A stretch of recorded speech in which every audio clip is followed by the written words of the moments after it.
قال النبی صلی اللہ علیہ وسلم السواک مطہرۃ للفم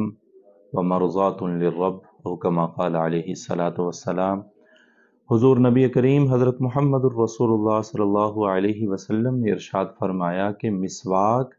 یہ تمہارے منہ کی پاکی کا ذریعہ ہے، ومرضات للرب اور رب کی رضا کا ذریعہ ہے۔ سب سے پہلے تو بحیثیت مسلمان ہمیں اس بات پر فخر ہونا چاہیے کہ ہمارے نبی حضرت محمد الرسول اللہ صلی اللہ علیہ وسلم نے ہمیں جسمانی، روحانی ہر طرح کے آداب سکھائے ہیں۔ جیسے اس حدیث پاک کے اندر اللہ کے نبی صلی اللہ علیہ وسلم نے ایک عمل کے جسمانی فوائد اور روحانی فوائد دونوں کی طرف اشارہ فرمایا ہے۔ حضرات صحابہ کرام رضوان اللہ تعالی علیہم اجمعین سے 40 کے قریب روایات ایسی ہیں جو مسواک کی فضیلت کے متعلق ہیں۔ حضرات علماء کرام فرماتے ہیں کہ حضرت علی رضی اللہ تعالی عنہ، حضرت عبداللہ بن عباس رضی اللہ تعالی عنہ اور دیگر صحابہ کرام سے مسواک کے جو چند ایک فوائد منقول ہیں، ان میں سے چند ایک کا تذکرہ میں کرتا ہوں۔ ان میں سے کچھ کا تعلق تو انسان کے جسم یعنی جسمانی فوائد اور کچھ کا تعلق روحانیت کے ساتھ ہے، یعنی انسان کو روحانی اعتبار سے فوائد ملتے ہیں۔ اور علماء کرام نے لکھا ہے ویسے تقریباً 72 کے قریب فوائد ہیں جو انسان مسواک کرتا ہے اور اس کو یہ فوائد حاصل ہوتے ہیں۔ حضرت علی اور حضرت عبداللہ بن عباس رضی اللہ تعالی عنہما کے حوالے سے جو فوائد منقول ہیں، ان میں سے چند ایک میں آپ کے سامنے پیش کرتا ہوں۔ سب سے پہلا فائدہ تو یہ ہے کہ اہل علم نے یہ لکھا ہے کہ جو انسان مسواک کا اہتمام کرتا ہے ہر نماز کے وقت اور نماز کے علاوہ بھی وہ مسواک کا اہتمام کرتا ہے، ایک فائدہ تو اس کو یہ ملتا ہے کہ اس کے مال کے اندر اور اس کے رزق کے اندر اللہ تعالیٰ وسعتیں پیدا فرما دیتے ہیں۔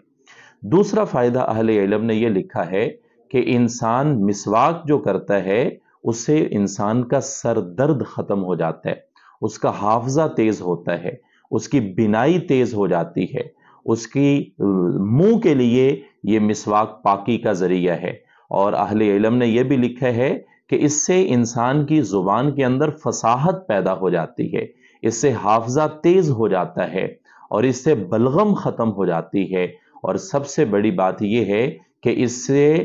انسان کا کھانا ہضم ہو جاتا ہے اور یہ انسان کے معدے کو درست کر دیتی ہے۔ اس کے علاوہ بھی بے شمار فوائد ہیں، اور روحانی فوائد کی اگر بات کی جائے تو اہل علم نے یہ بات لکھی ہے کہ جو انسان مسواک کا اہتمام کرتا ہے،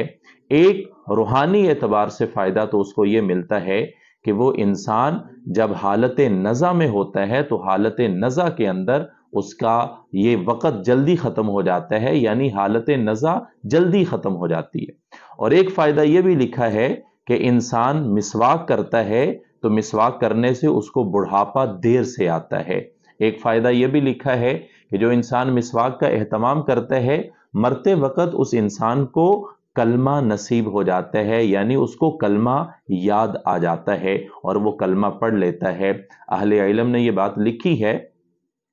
کہ ایک آدمی جو مسواک کر کے وضو کرتا ہے اور پھر نماز پڑھتا ہے، اور دوسری طرف کہ جو وضو کرنے سے پہلے مسواک نہیں کرتا، یعنی نماز سے پہلے مسواک کا اہتمام نہیں کرتا، ان دونوں انسانوں کی نماز کے اندر 70 گنا فرق ہے۔ یعنی اہل علم نے یہ بات لکھی ہے حدیث مبارکہ کی روح سے کہ مسواک کے ساتھ وضو کر کے نماز پڑھنے والا بغیر مسواک کے وضو کر کے نماز پڑھنے والے سے اس کی نماز 70 گنا زیادہ ہوتی ہے۔ تو اس لیے یہ نبی کی سنت بھی ہے اور اس کے جسمانی اور روحانی دونوں فوائد ہیں، اس لیے اس بات کا اہتمام کیجئے گا۔ البتہ آخری بات عرض کرتا چلوں کہ حضرت عبداللہ بن مسعود رضی اللہ تعالی عنہ سے ایک روایت منقول ہے، اس کے اندر انہوں نے مسواک پکڑنے کا طریقہ جو سنت طریقہ ہے وہ بھی بیان فرمایا ہے، اور وہ کہتے ہیں کہ مسواک